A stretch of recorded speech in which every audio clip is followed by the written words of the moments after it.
Hey there, Huskies. I'm here today to tell you a little bit about using database limiters when it comes to doing research on databases looking for articles.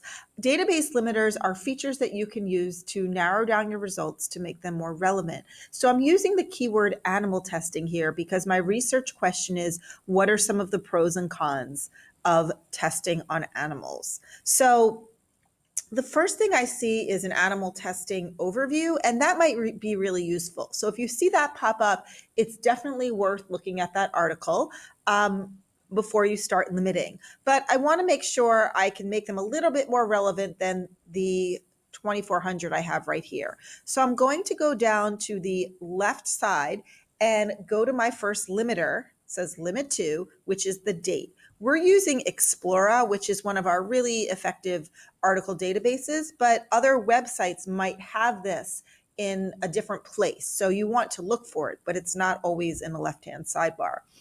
I'm going to go ahead and change my date to make it more relevant. There is no right answer about what your date should be or what your date range should be, but you want to think it through. And I'm looking at scientific advances. I want current information. So I'm going to go about 5 or 6 years. That seems to make sense to me. And I'm going to put in about 2012 on or 2013. And I go ahead and put that in, and it looks like it lost animal testing when I did that. So I'm going to put that back in. You might have to do that with Explora. And it goes from about 2,400 to 465. As I come down, I also want to limit the source type. These are all the source types right here.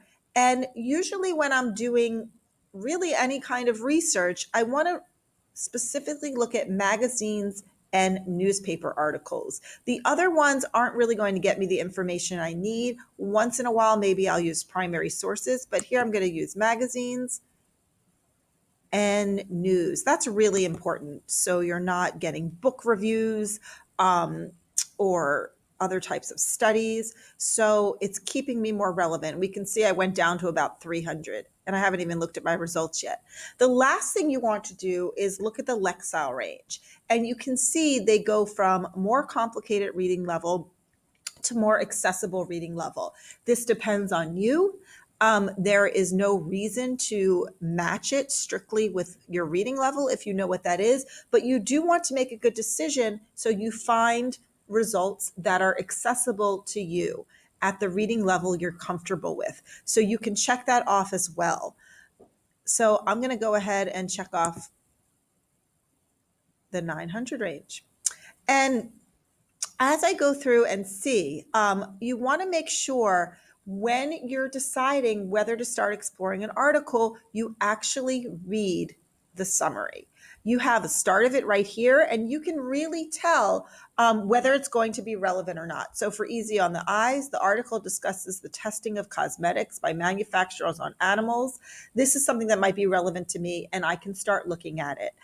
If it doesn't sound relevant, you move on to the next one. So hopefully that gave you a little bit of information about how you might make your results more relevant by using the sidebar and limiting the choices that you have. Have a great day, everyone.